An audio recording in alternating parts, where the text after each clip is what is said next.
action.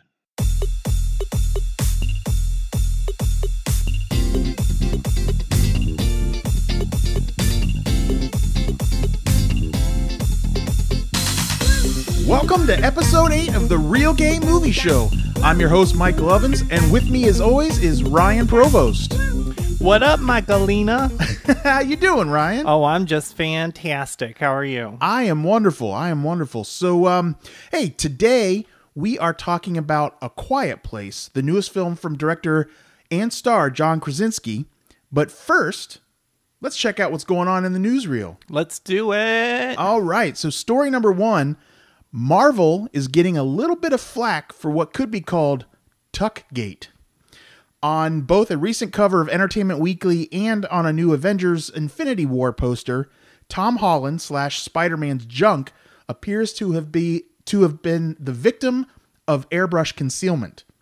Coincidentally, it's been called out that Captain America and Bucky Barnes' butts seem overemphasized and are in full display. So even though Holland is in his early 20s, Peter Parker is supposed to be a teenager. Could this be why they're de-emphasizing the latest member of the Avengers?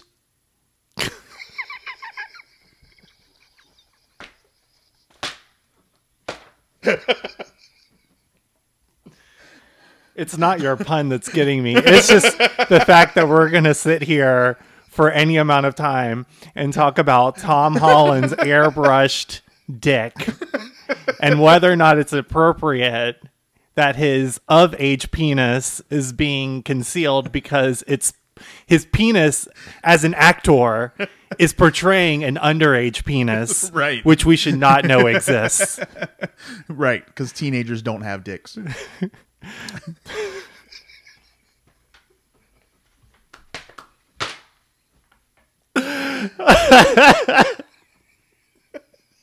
I have no thoughts, Mike. I have no thoughts. Why are you asking me about this?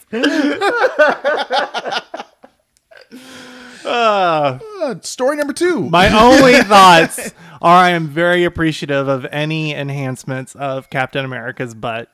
That's it. That's my thoughts. I have no thoughts on Tom Holland's underaged performing dick. Fair enough. All right, so originally set to release on July 26th of 2019, Terminator 6 has been pushed to November 22nd of 2019. No official reason has been given for the push, but Arnold... I have an official reason. It's because no one cares. No one cares about the goddamn Terminator no more. Why do they keep making these movies, Mike? And why are they now they are releasing it on my birthday next year? What a shitty gift. I don't want it. Well, does it help that that James Cameron is producing? He's back in the fold? No, nothing helps. Stop making Terminator movies. Linda Hamilton's back in it? Don't care. Stop making them. How many have they made? Like 10 now? Stop it. I'm done. No more Terminator movies. As I said, this is Terminator 6. I do not care. I don't care at all. These movies have gotten so terrible and no one goes to see them. The last one did well overseas, and so that's probably why they're making it. Yeah. But there is no rhyme or reason. They should just not even release in the United States. Don't even tell us you're making it. Just make it, release it in China, make the money there. Put it on Netflix. If that. Like, I don't even care. Stop it. These movies are stupid. Well, and the thing is, too, is like, so they're putting it in November of 2019, but that month we're going to have Wonder Woman 2, the new James Bond movie, an untitled Fox Marvel sequel that comes out on that same day, and then a week later, Frozen 2 comes out. It's because they know it's not going to, they don't care about this movie. They know it's not going to do well here. They're not even trying. They know its only audience is overseas. And a lot of these big blockbuster movies now are being marketed specifically to foreign audiences and very specifically often to the Chinese market because they do really well over there. Yeah. So we've seen that with the Transformers movies that do sometimes okay here, but really make their money over there. That's why they started filming a lot of them overseas. Some of these movies take place now in, like, you'll see they take place in Shanghai or Hong Kong or something like that. I wouldn't be surprised if this Terminator movie like takes place in future apocalyptic Beijing, you know.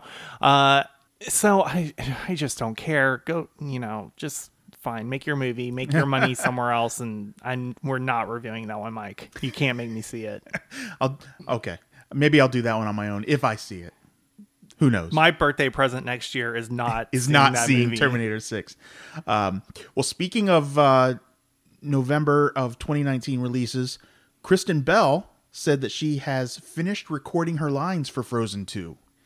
And that she still needs to record her songs, but she did say that the story is very good and that people will fall in love with the new characters. So Frozen 2, how about that one? Can I tell you something, Mike? Can I be real with you for a second? I haven't even seen all of Frozen 1.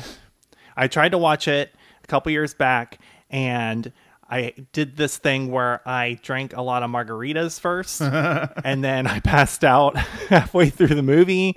I was watching it at home and just fell asleep and woke up and it was done. And so I will give my thoughts on my excitement for Frozen 2 once I have seen all of Frozen 1. Fair enough. Which has not happened. Okay, so so as I mentioned earlier, we are talking about A Quiet Place. And so quickly, the synopsis from Fandango is, in a modern horror thriller, A Quiet Place, a family of 4 must navigate their lives in silence after mysterious creatures that haunt by sound threaten their survival. If they hear you, they hunt you. So this movie has a lot going on in it that you can't really talk about without getting into spoilers. So just a fair warning to everybody right now, we are going to talk about this movie in its fullest. We are not going to be quiet about A Quiet Place. Right. This is not the place to be quiet. About A Quiet Place. Correct. Quietly. Shh. All right. So Ryan, give me some of your initial thoughts of the movie, or what do you want to say? So, you know, I started seeing the trailers for this one several months ago and thought it looked interesting. Thought it had a very interesting concept. And so I was intrigued. Yeah. Now, John Krasinski has not done the best work in movies since leaving The Office. He's had a very up and down career since then. So I didn't know what to expect from that because of his involvement, but I love Emily Blunt. So I had very mixed emotions about it. But then as the movie was getting closer, it was getting a lot of really positive buzz. The first reviews were really good. And so that got me a little more excited. And so I was pretty high going into it based on reviews and early reactions to it. So I actually really, really enjoyed it. I love horror movies specifically. And I thought this was a really great original horror / sci-fi experience that had a concept in mind and executed it very well. You know, and it's being called a horror, but like I almost think of it more as like it's almost more of a family drama set to like a sci-fi thriller background. I mean, it's got scares and stuff like that, but it doesn't feel like a traditional horror movie to me, and that's actually a good thing. Right. I made a note that as someone who really likes horror movies, I think the past 10 years has really been kind of a golden age of really strong horror movies, strong original horror movies. I think back to Cabin in the Woods, which I think was one of the first ones that really kind of turned the horror genre on its head because it had a lot of commentary. It was very meta about just what the horror genre had become as far as being kind of formulaic, and then completely twisted that around. And since then, we've seen a lot of original and creative ideas coming out of the horror genre. I made a list of some of my favorites that have come out since then. So whether it was You're Next or The Strangers or Get Out, The Witch, some of those kinds of movies that have been really, really strong. And even some remakes of horror movies. So like It last year, I thought was really, really good because they've gotten to some of the drama and thriller aspects of horror. It's not just something lurking about and killing people. It's taking some actual horrific things and making us put ourselves in that situation. They've added that psychological element back in. Right. So whether it's this family drama or just putting in a real big twist into what would be a traditional horror story, I feel like filmmakers are making some really smart horror movies these days. And I thought this really continued in that, what I think of as being a modern day golden age of horror. So, what's funny is I was thinking about so this is John Krasinski's third movie as a director, but the first one that's not a comedy. But then, and how good this movie is. And it's like, so apparently comedic actors turn to writing and directing horror and thrillers is a formula that seems to work. At least we've seen that in the last couple of years. Well, I think starting out in comedy gives someone a really strong background for other genres, whether it be horror or even drama, because when you think about comedy, and as someone who does stand-up comedy, I know that part of writing a joke is writing it in a way that translates to an audience that makes a connection, an emotional connection, or a very visceral connection for the audience. And so I think that when you're writing or directing comedy, you do get that kind of eye for how to make emotional connections for the audience that can then very easily translate into different genres. So we saw it with Jordan Peele last year with Get Out. Yeah. We've seen it on the dramatic side with Adam McKay and The Big Short a couple years ago. We just see comedic actors and directors really translating those skills well into other genres. And I think that really is why. Well, I think too, something common between comedy and horror is timing, and be able to get exactly that timing just right, whether it's the scare or the joke or the reveal or whatever. Yeah, the beats very much go in the same way and have a very similar pattern. And so I think that it really does help to have that background to be able to tell these types of stories well. Now, I don't know if you knew this or not, but the movie was produced by Platinum Dune Pictures, which is Michael Bay's production company. Thank God there was no Michael Bay-isms in this movie, no influence of his. Yeah, I'm not a big fan of his, and so it didn't strike me as something that this was his project. It really seems like it was Krasinski and the writers who shaped this story and created what became this movie. Speaking of the writers, I guess originally when they were writing this, they had the idea of it being a Cloverfield. That's how I read about that too. Apparently that's how they pitched it to the studio, is that this would fit into the Cloverfield universe, which was funny because during the movie and after the movie let out, I thought, wow, this is exactly what they're trying to do with the Cloverfield universe. This would have fit in really well with that. Yeah.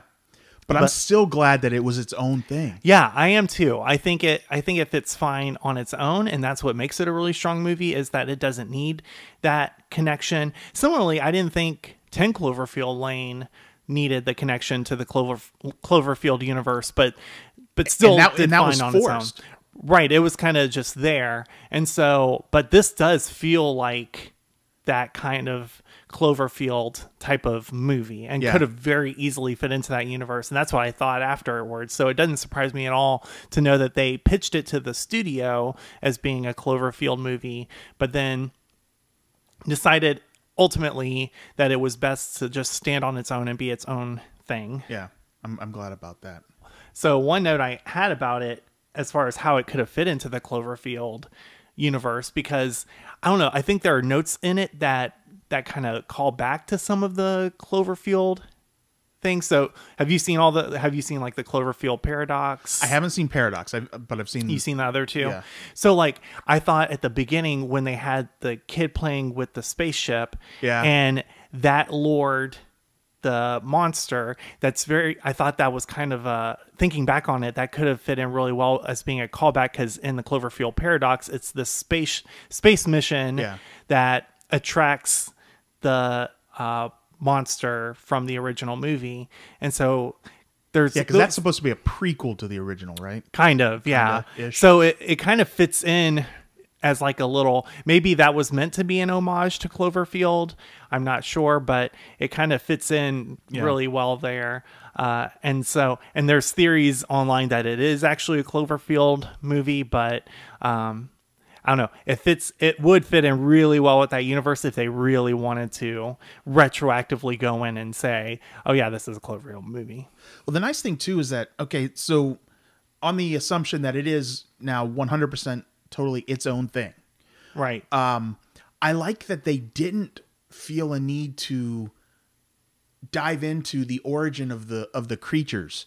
And some people might disagree with me on that, and maybe they want to know more about where these things came from. But as you know, the family themselves, they don't care where these creatures came from. They just want to survive. And I think that as an audience, then, to just be thrown into this world, because and like even at the beginning of the movie, it starts with 89 days right into the situation, and then it jumps another few years. But I actually like that it's just like we're as clueless as they are as to where these things came from. And if anything, they know more than we do as the audience. Yeah. And I think that's one of the things this movie does very well. I mean, this is a very tight, fast-paced movie. It is an hour and a half. It's 90 minutes. Perfect pace. It gives you just the amount of information you need to know and not an ounce more. And so you are just we as the audience are thrown right into it. We're given the most baseline level of understanding that we need to appreciate the rest of the story. Mm-hmm. And so I really liked that. I hate when movies get too complicated and try to focus too much on giving you background and all this other information. I think that is best left to like people on the internet who want to put out theories about where these creatures come from and all that kind of stuff. And I've, already seen that audiences are doing that in droves. Yeah.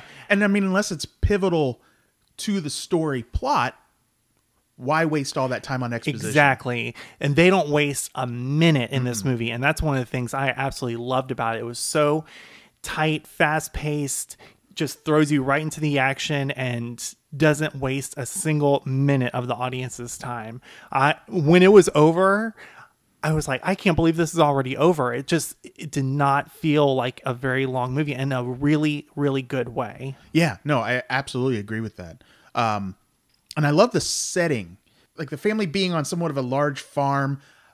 You can still put them in different areas and separate them when you need to kind of have that tension of they're not all together and stuff like that, but they're still in somewhat of a confined space. Only once do they kind of like leave their farmhouse, and that's at the beginning of the very movie. Beginning, yeah. But otherwise, then it's all confined, and I actually really like that.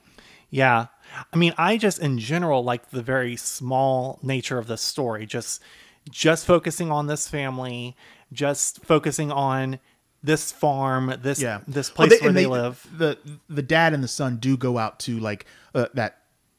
But even that, the waterfall. Even that, I mean, it's just them. Yeah. It's a very small, compact story about you just care about the survival of this one family. Yeah. And it's not till after the movie where you start to think maybe, oh, what happened to everyone else? What are there pockets of civilization still alive? You don't know any of that. When they have those like fires going off, it at least hints to the idea that because they have those like on top of that the silo they light the fire, and you can see in the distance other ones lighting up, so you at least know there are pockets of other people, and that they're not the last ones alive, but they didn't feel the need to get into what's going on with all these other people. This story is focused. It is about this family. It's about their survival, and that is it. And I love that about this movie. And honestly, it's one of those movies where, because it's such a rich world that they create, it could spawn all types of sequels. Yeah. And I hope they don't make any. I hope they keep it to this story, because it's just so, I think, perfectly told. I don't want to know anything else about this world, as interesting as it is. I love that it was just so intimate and focused on this small group of people. Absolutely. So let me ask you, did you hear any other than, okay, so there's one scene where John Krasinski and Emily Blunt are dancing together using the iPod earbuds, which I thought was a really sweet scene. Yeah.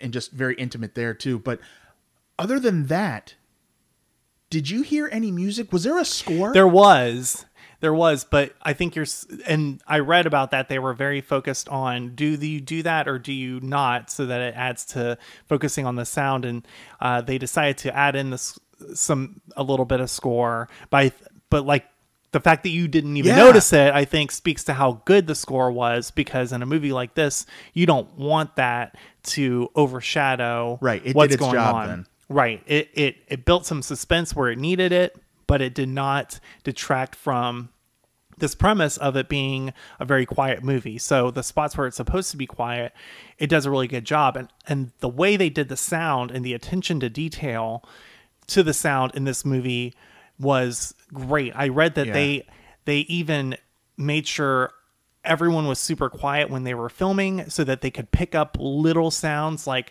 the dice in the board game when they were playing it, and every little sound, and then they amplified it whenever they were editing the movie, so that you could really, even little sounds, you hear it, and it kind of builds that suspense of that the characters feel of every little sound could be life or death. I loved too, speaking of sound. So one of the kids, the daughter, is deaf.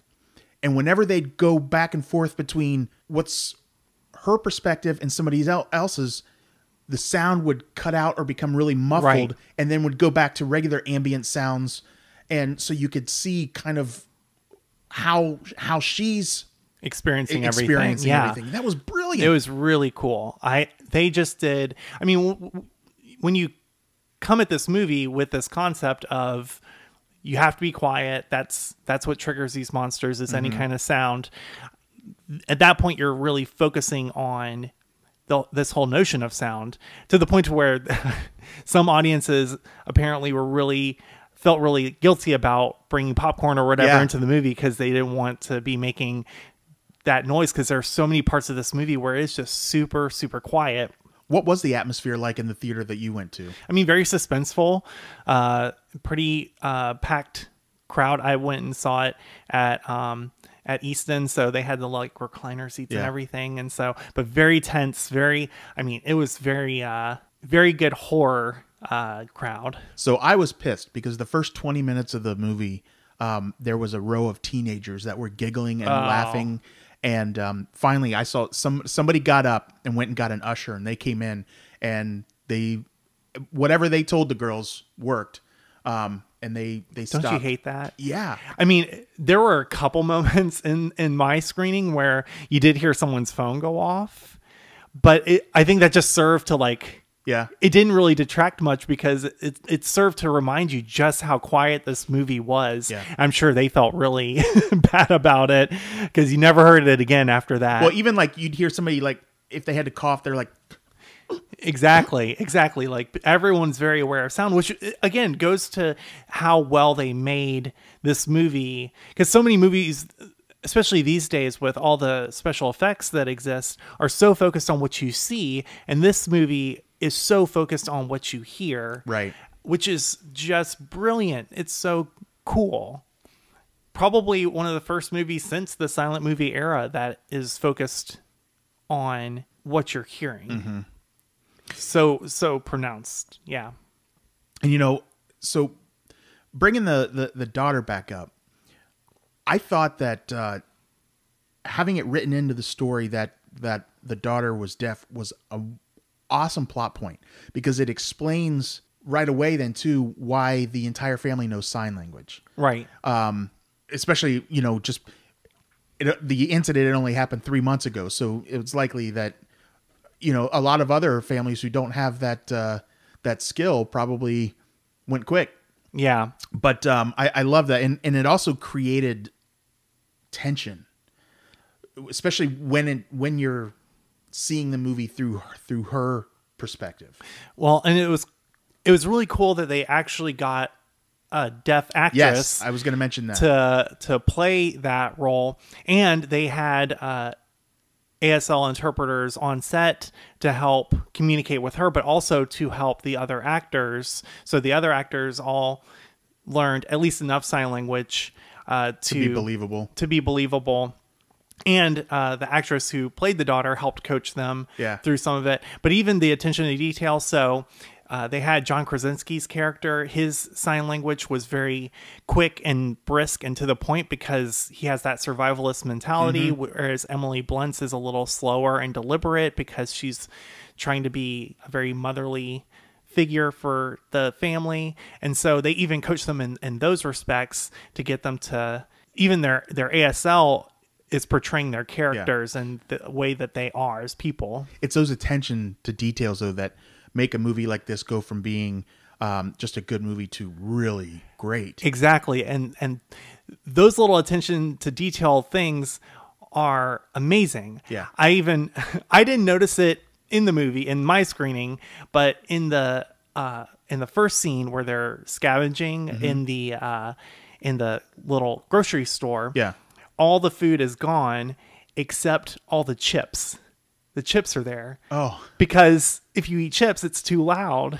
Oh, that's funny. I didn't even notice that. Yeah, I didn't either. I read that afterwards when I was doing my little dive into details about the movie. But yeah, that's great. All the food's gone except the chips because you can't eat chips in this world because people will hear or the monsters will hear it. Huh.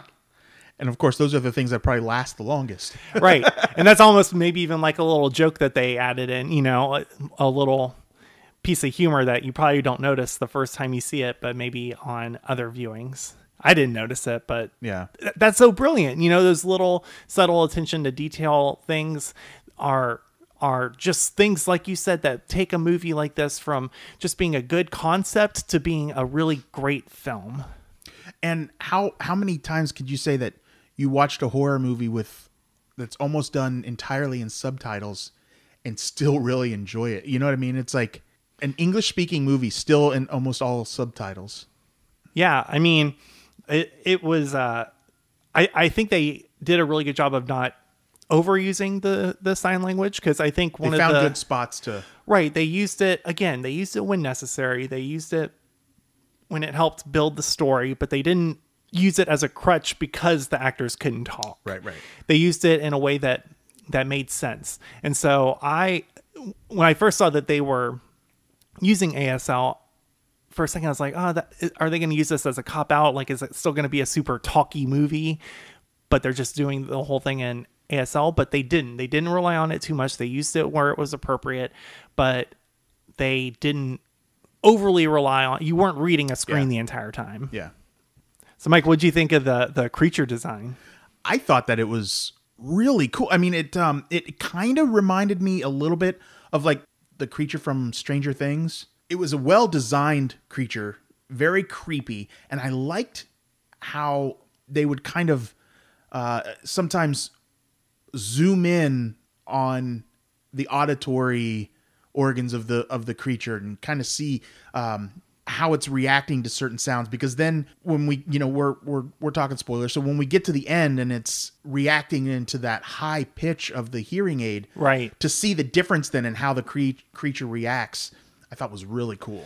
Yeah. I thought, again, that attention to detail, I thought they did such a good job of balancing, making this creature completely foreign and animal-like. So the way it hunted people was very, alien, right? And very animal-like. But they also did some subtle things to almost make it feel human. Okay. So like there's one moment where it's going up the stairs and it puts its hand on the railing. I noticed that. Even that little thing, it just made it feel a little more human and feel a little less just blind animal Right. So that was really kind of cool. Yeah. And so I really like the design. I really like how they had the creatures behave and act. I thought it was super creepy and super scary. Not at all. I think sometimes you run the risk, especially when you show these creatures in movies like this up close, of them almost being comedic or, silly looking. But it's not. It's super scary and super frightening in both how it understands that it's hunting people and it's doing it, but it's doing it from such a just animalistic kind of way. Right. And one other detail, so in a lot of these kind of creature horror movies, the creature is hunting people to, eat them as sustenance. But it was pointed out that, in some of the things I read, that this creature isn't eating the people that it's killing. It's killing because it's trying to eliminate all sound. Wow. Okay. Or that's at least a theory. Yeah. Because maybe these creatures, they react to sound, but as we saw at the end, when the girl is able to use her hearing aid to, amplify that really high-pitched sound to hurt it, maybe sound is very uncomfortable to them. And so maybe they're trying to just eliminate all sound so that the only sound they're making are those little, clicks they make to communicate with each other. And so I thought that was very cool that, the motivation of aliens or monsters in movies like this always seem very basic. Yeah. But, at least it seems like these are aliens in this movie. That's what I think. Are right, based on like the newspaper clips you see and everything. But the whole notion that maybe they're coming to this planet and trying to take over it, and in order to do that, they have to eliminate all of us and all the noise we make, which makes it all the more creepy. Right. To me, I think, is that they kill us because they genuinely want to kill us. There's Right. not like, there's not any survival motivation necessarily because of it. It's just well, unless you look at it as, in their minimal minds, it's self-defense. Right, exactly. So I think that makes it even a little cooler and creepier. Yeah, more frightening for sure. Right, because us humans, we're always so cocky. We always think everything wants to kill us to eat us. Maybe we just don't taste that good, Mike. Not everyone wants to just eat humans. Sometimes they just want to kill us because we're annoying. That's true. I love how you're taking that like that's like a serious comment when I completely meant that to be just a little side joke. I was going to go somewhere with eating people, but oh god. Something I want to say about the family is I think that this family was portrayed so intelligent. Like when you see the systems that they put into place for alerting that they need help with switching to red lights or so Emily Blunt's character is pregnant, and at first you're thinking, why the hell did they risk getting pregnant? I mean, I'm sure it wasn't on purpose or whatever, but that is not a quiet thing. Exactly. That really got me. That I thought that was, I mean, it is what it is, but that, how do you not just drink till that goes away? I mean, the human race needs to carry on. But does it though? Does it? No, but I think the stuff that they put into place seemed realistic and made sense. The setting up fireworks to be able to let off for her to be able to scream when she's in labor. That was brilliant. The crib having an oxygen mask and a soundproof little box so that they could put the baby in there. I thought that was all really, really well thought out. It's just too much risk. I mean, they had one young kid who couldn't even get through without playing with one stupid toy. Almost got them all killed that way. Well, let's talk about that for a second. You're going to bring in a baby? It seems ill-conceived. For a family that seems really good at surviving in this world, that just seemed like a decision that was not very well thought out. That's what I thought at first, but then what they did with that. Now, what I don't believe is that baby would not have cried as little as it actually did. Exactly. Like, you don't know how your baby's going to be. Your baby could be a very loud baby. And what if it had what are you colic? gonna do? What are you gonna do? Raise the baby its entire baby life in that little box? That's not going to be a well-adjusted baby, Mike. That's not going to be a baby that is going to carry on the human spirit very well. That's probably true. But yeah, let me back up a second. When in the beginning there, when they showed the creature kill the youngest son, were you expecting that? So, and this is a criticism. If I have a criticism of this movie, it was that I felt like the trailer gave away too much. If I had not seen that moment in the trailer, because in the I think the last trailer for the movie, they showed the family walking and him turn on the toy, and then John Krasinski running for him and the creature in the like. I felt like they showed too much of that. It would have affected me a lot more if I had not seen that at all before going in. And so, but it was, I mean. Listen, last year, it started with a child murder. This year, A Quiet Place started with a child murder. So the key to a successful horror movie, start with killing a kid. Off one of the kids. I'm a fan. I like that. I'm a big fan of killing a kid right out of the gate. It just sets up that this world, anything can happen. Well, I mean, I thought that it was going to be where he'd get to the kid and chuck the toy off or something like that. I wasn't expecting the kid to die, but man, it sure as hell added though an extra level of it did establish just how scary this world is they live in. And so I thought that was a great way to start this movie, just to establish any little noise you make puts you at immediate risk that you are done. Like, well, and it also added a level of tension between the father and daughter. Right. And that drove the whole, family drama part of the second and third acts of the movie is how this family is reacting since, the daughter is essentially partially responsible for her brother's death. Yeah. And so how they all process that. But yeah, I thought that just that first scene where the son gets killed really just established how perilous this world is that they live in. And if you don't see that and you don't establish that early on, then what are the stakes? Right. You're wondering what the stakes are. Whereas that immediately you're like, wow, right. Any little sound we make could be our death. Right. And even like, when the kid knocks over the lantern in the house and, it's like, I'm sorry, but but they're like, this could be the moment. Right. So you're right. Any little thing. Yeah. So that I wish they had not shown that in the trailers. Like that would have been such a punch you in the face moment, way to start a movie. I hate now that looking back, I really hated that they included that moment in the trailers. I wish we had never seen that. Well, and you know what else they showed in the trailer was, the daughter walking that same path and going to the grave marker that they put there. Yeah. So they gave away it's one of those things where they just gave away just a little too much in the trailer to try to build the suspense. I feel like this is one, and we talked about this in, I think, our episode about what we were most looking forward to this year, the movies we were most looking forward to, because this was one of yours. Yeah. Which, good pick now in retrospect.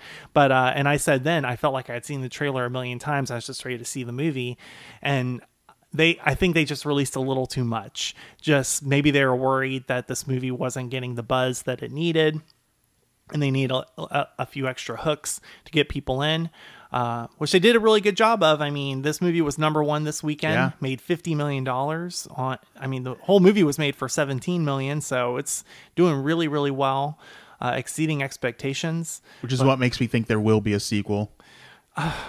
I hope not. I hope that this is it for this film in this universe. But yeah, they try to franchise everything these days. It wouldn't shock me, but I surely hope that they don't. We'll see, though. We shall see. I did see that a lot of people are calling this movie this year's Get Out, which I don't know about that. The social commentary that. Yeah, that's what I was going to say, because that has kind of bugged me a little bit, that I've seen a lot of things calling it this year's Get Out or comparing it to Get Out, and I feel like both of these movies are super brilliant, and it is not fair and not respectful to what each of them are setting out to do. How about this to is compare just them. This year's A Quiet Place. Right, it's so good on its own. And this isn't a movie, whereas I thought Get Out should have been the Best Picture winner at the Oscars this year. I don't think this movie will be at all considered in the Oscars, maybe in some of the sound categories. Right. But I don't think this movie is a Best Picture kind of movie, whereas Get Out was. I mean, what social commentary this movie has is nowhere near like what Get Out was going for. It's less social commentary and more relationship commentary. Well, I mean, there is a little bit of social commentary, I feel, on just, maybe it's the nature of this day and age. Everyone has to talk. Everyone has to have a voice. Everyone's making sound all the time. And maybe it's commentary on, if we really want to progress, sometimes we just have to shut up. Yeah. Maybe that's, as I was looking back on, I was like thinking maybe that's kind of the social commentary it's going for is, in order to truly live, we have to pay more attention to the world around us and stop just making noise. I say, as we record a podcast so that everyone can listen to us. Everybody can listen. But, I think maybe that's a little bit of the commentary. But if they listen again, with headphones, then... Exactly. Then they'll be fine. But I don't think it's a good comparison. I wouldn't compare the two movies. I love both of these movies, but for completely different reasons. Yeah. And I think that's just something where anytime there's two really good horror movies, people try to say, oh, well, this is just like that. But, I think that's really, as someone who really likes horror movies, I think that that's kind of dismissing the horror genre a little bit.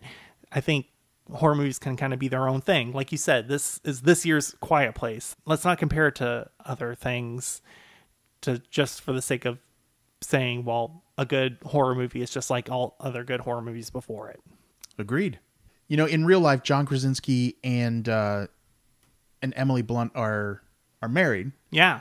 Do you think that added to their chemistry on screen at all, or do you think because apparently somebody else was I don't know if they were actually cast or was auditioning, but apparently Emily Blunt was like, I want that role. Yeah, you're gonna give me that role. I mean, I don't think the fact that they're married necessarily added or took away from it. I think the fact that Emily Blunt is a really great actress added to the movie. She is really good. Especially because she has some really pivotal scenes. She is there aren't many actors in this movie anyway. She's Mary Poppins, y'all. Right. And there aren't many actors in this movie anyway, and so the performances really do, make or break this movie. I was just going to say that, yeah, they could make it or break it. Yeah, and she is just such a great actor. I love Emily Blunt. I don't want to say it has to do anything with the fact that she's married to John Krasinski as much as it is that she's just a really awesome actress. And I think that the chemistry comes from the fact that it's well written and a great script and a really good story. Maybe she brought out the best in him. Oh, I mean, I think she brings out the best in all of us. That's why she's Mary Poppins. To be blunt. Exactly. Oh my God. I can't with you and your puns.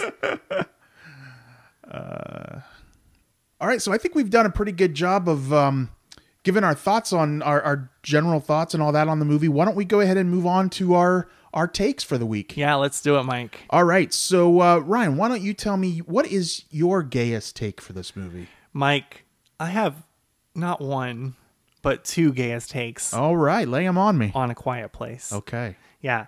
The first one, stick with me here. Okay.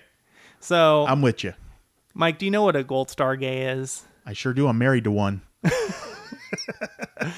Right. So a gold star gay, for any of you listeners who don't know, is a gay man who has never had any sort of sexual experience with vagina. Okay. Do you know what a platinum star gay is, Mike? I do.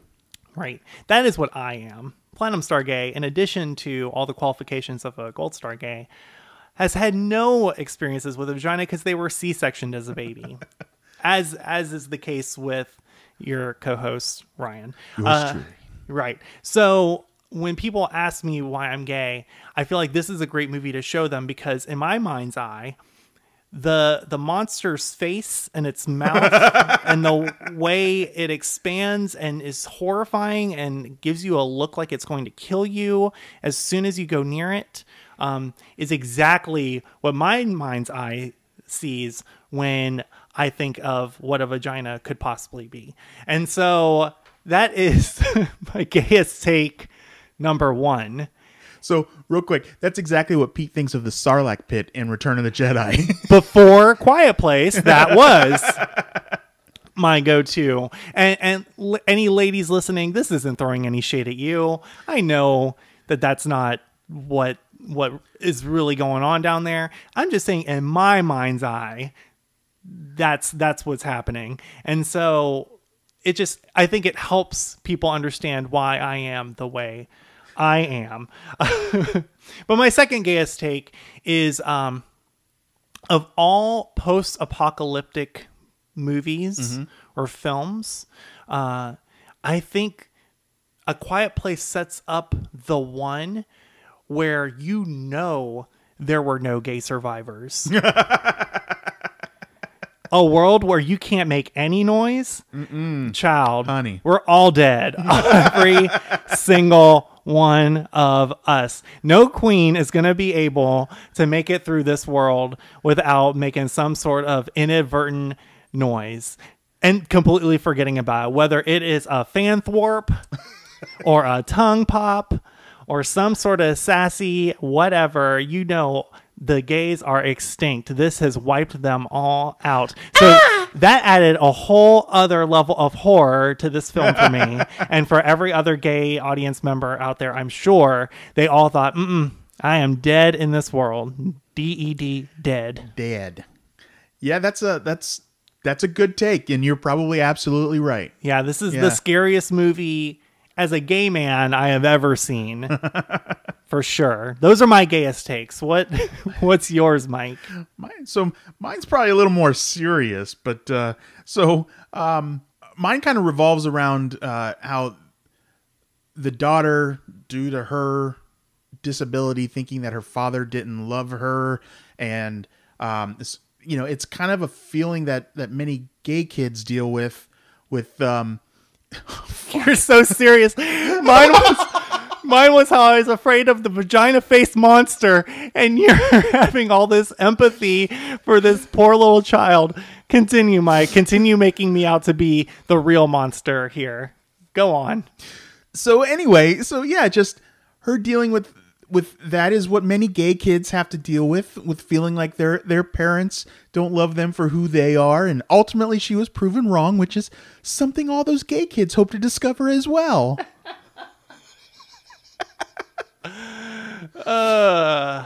Yeah. For once I was trying to say something like, those red lights that they turn on. Ooh, girl. That was so insightful, Mike, and really a nice thing for you to say. Aww.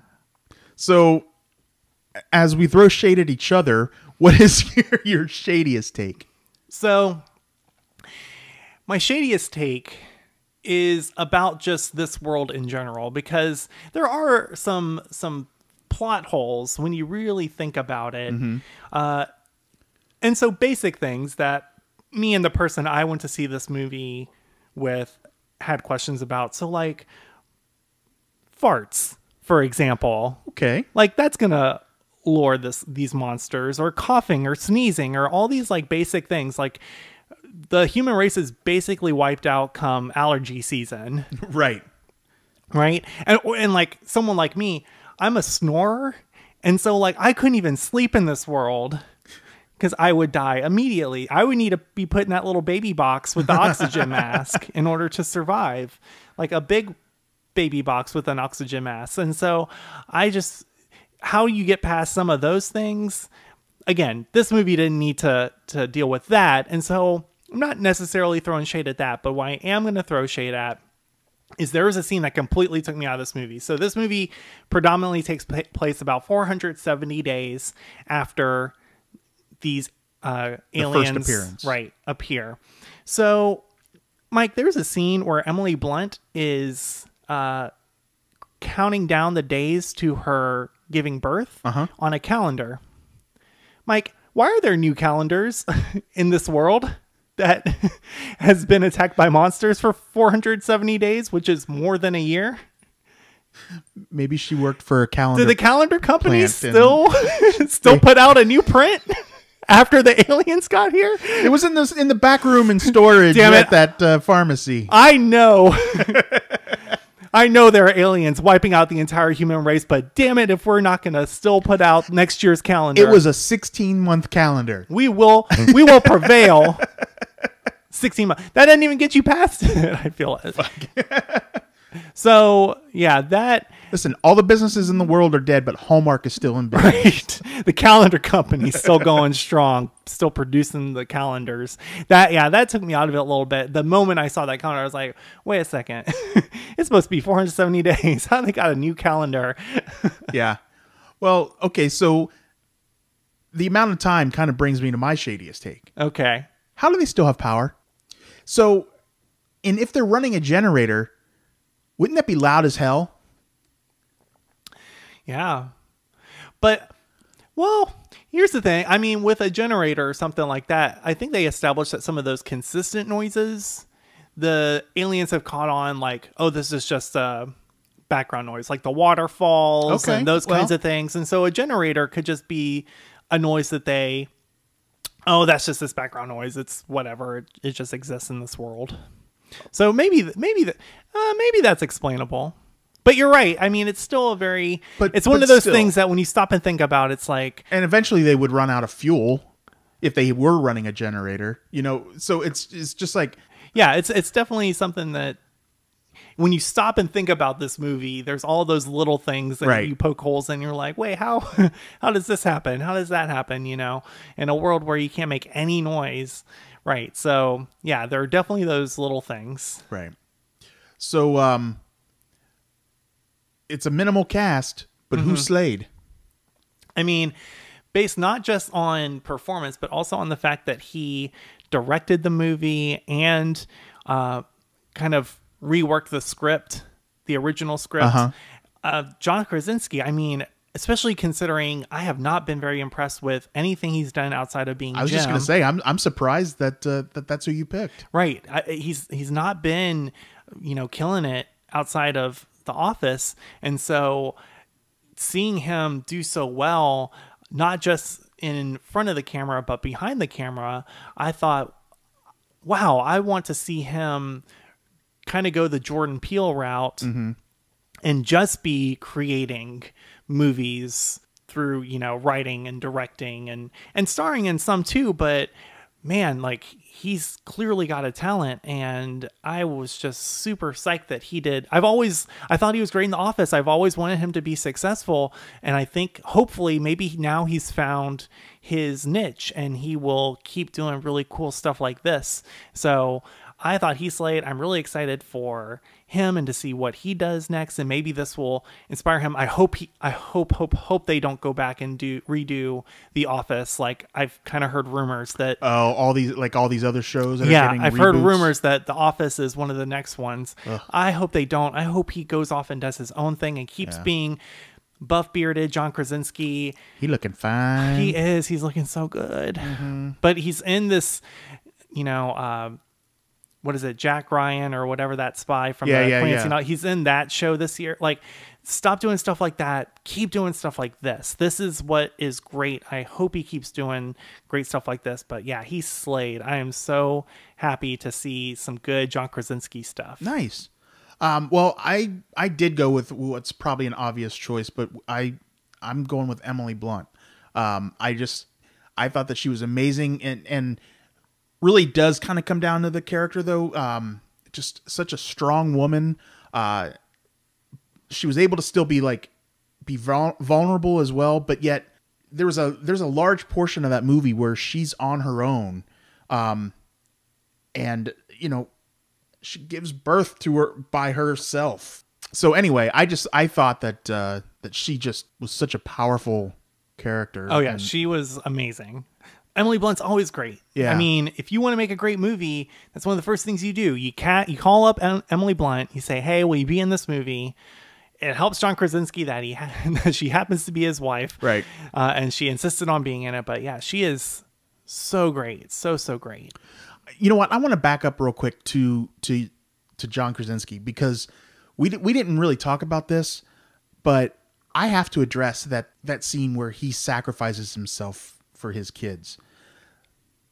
Did that do anything emotionally for you? Because for me, just watching that and just the signing to his kids and especially to his daughter to say, "I love you. I've always loved you." Oh my God, that just hit me. I mean, I got to be real. I knew one of the parents was going to die. The moment they were having the conversation about, if we can't protect our kids, then what are we? Yeah.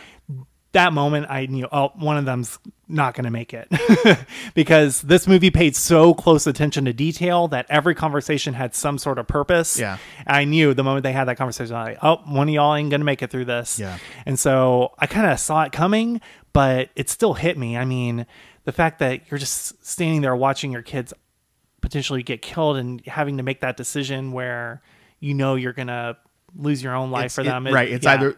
I imagine as a parent, it's even more impactful. Oh, yeah. Absolutely. Yeah. So anyway, that scene was just so emotional to me. So so I took my daughter to see this with me, and she was sitting next to me, and she looked over at that scene and she was like, "Are you crying?" I'm like, "No, I'm not crying." But although, you know what, Mike, now that I really think about it, here's some real shade.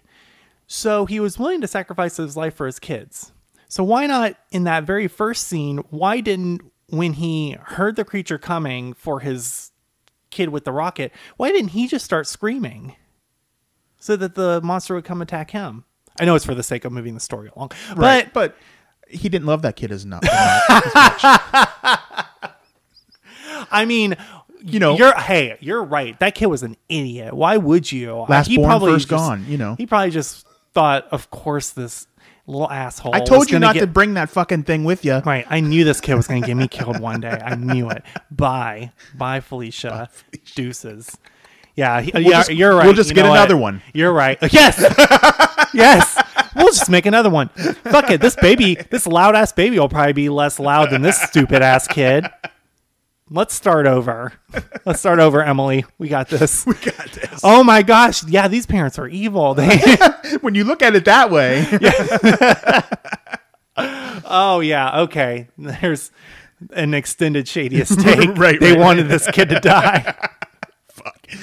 All right. Okay. So, I'm just going to throw it out there. I don't have a no ma'am for this episode. So, I'm going to let you take it away then on that. I always got a no ma'am. You. And my no ma'am goes back to the little kid who gets murdered. My no ma'am is actually, it was originally him, but as I think about it more, it's probably the parents of that actor who plays that kid, because, they had to sign off on their kid being in this, and the script gets to them and it's like, so we need your kid to get viciously mauled by a creature. Oh yeah, he's cool with that. We got, sign us up. How much is it? How much do you get paid for this?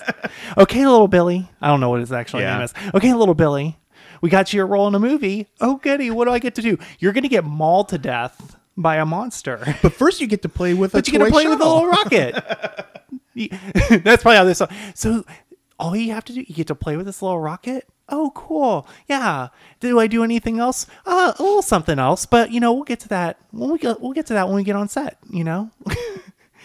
But what kind of parents would let their kid be, mauled child number one in the movie? Hollywood parents.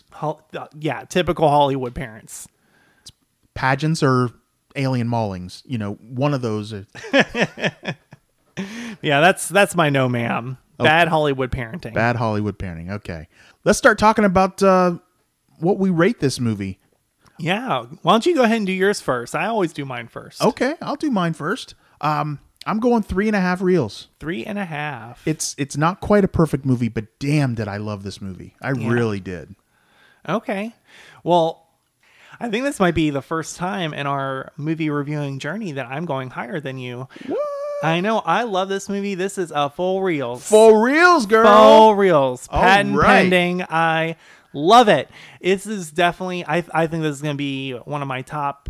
I wouldn't be surprised if it's in my top 10 of the year. That's awesome. I think that it is exactly what I want a horror movie to be. Super scary, really fast paced, really intriguing, great performances. Loved it. Original concept, just so great. They don't waste a second of the screen time. When you leave the movie, you're like, wow, that ended so abruptly, but in a great way. Yeah, I loved the ending. The ending was perfect. I mean, except for those little like nitpicky silly things, Yeah. I really don't have a single issue with this movie. I can't think of anything I did not like about it. So yeah, I'm giving it 4 reels. So great. Awesome. I am not going to argue with that one at all. So hey, as always, we're going to throw some recommendations at you. Weekly recommendation time.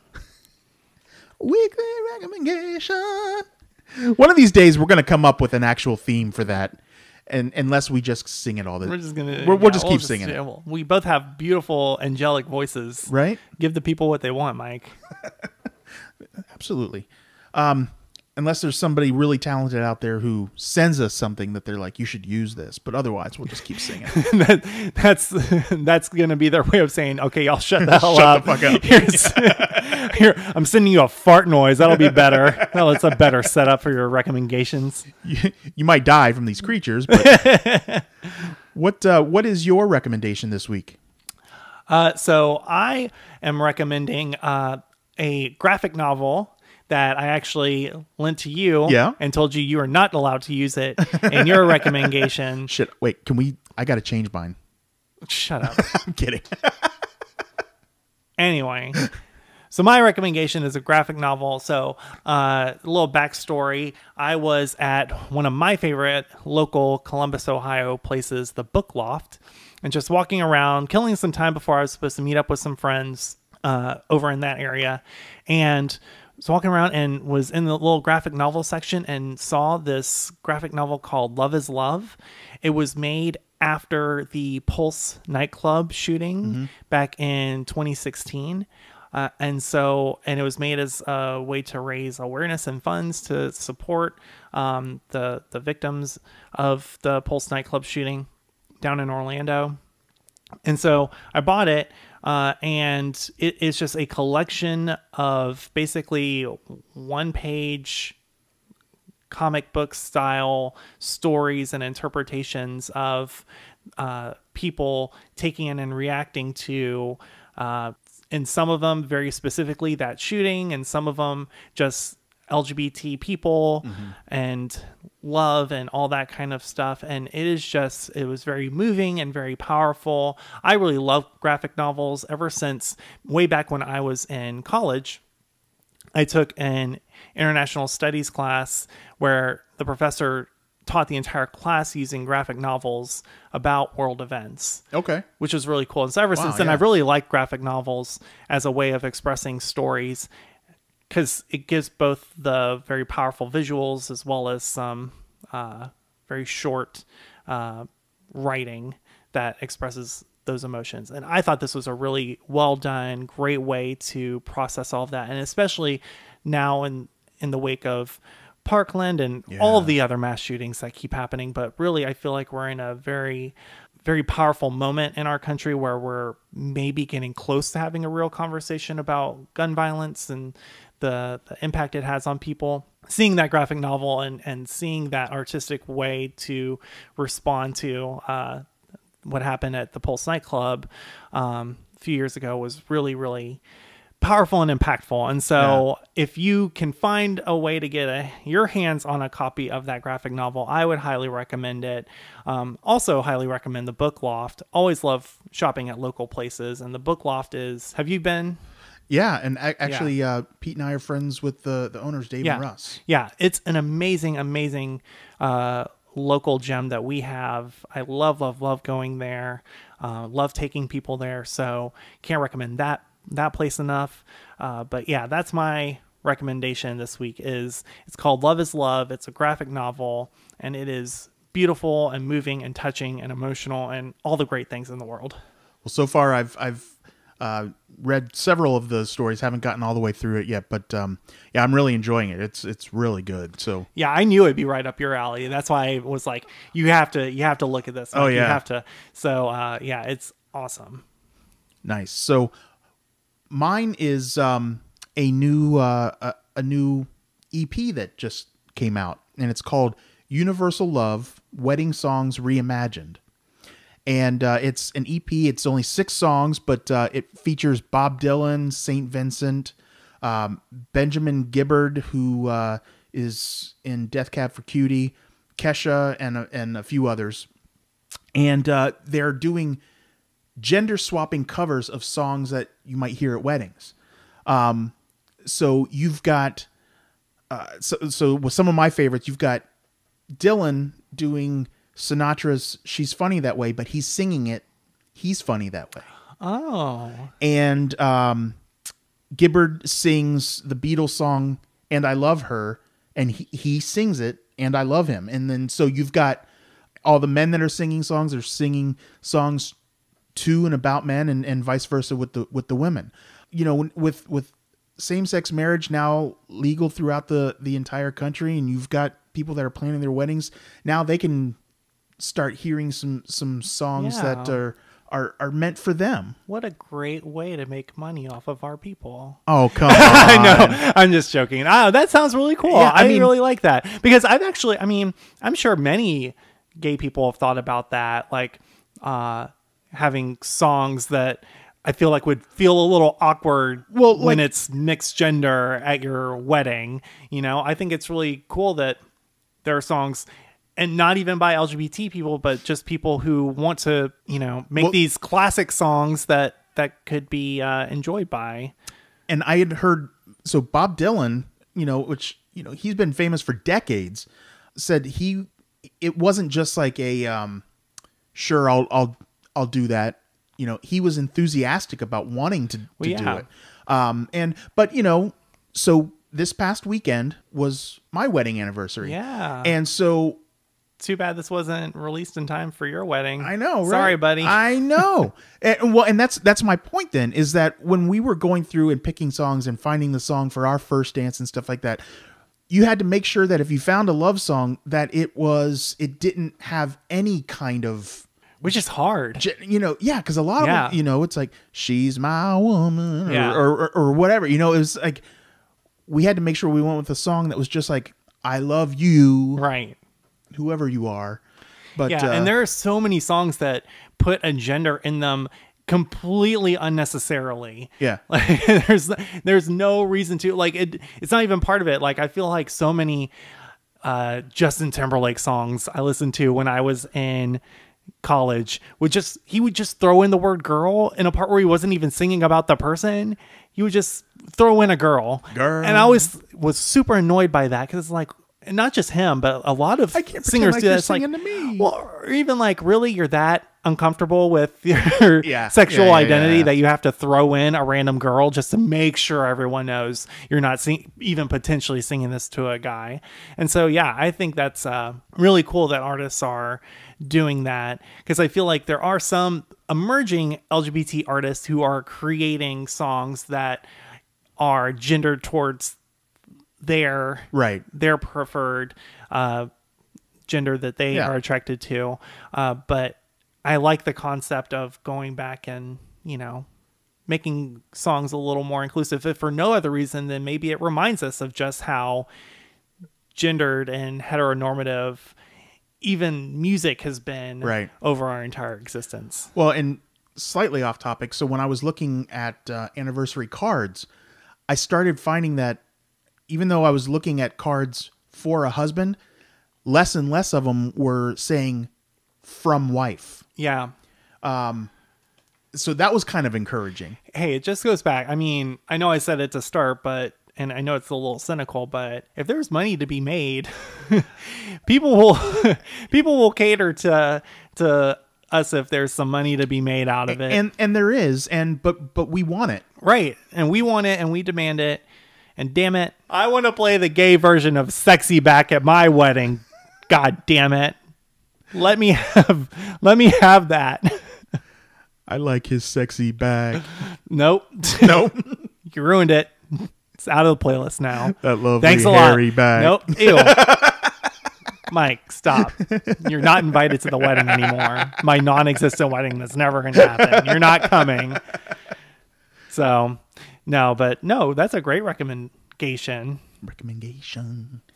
Yeah, so great. All right, so hey, with that, if you are planning on seeing A Quiet Place, or if you have seen it and you've got some thoughts on the movie, please, by all means, leave us a comment on one of our social media sites. You can follow us on Twitter at RealGay and Instagram at Real Gay Movie Show, and our Facebook page at Real Gay Movie Show. Also, whichever your format you're listening to, whether it's iTunes, Google, YouTube, wherever you're at, make sure you subscribe, and you can leave feedback in the comments there too. So, Ryan, thanks again for a wonderful episode. Yeah, this was a lot of fun, Mike.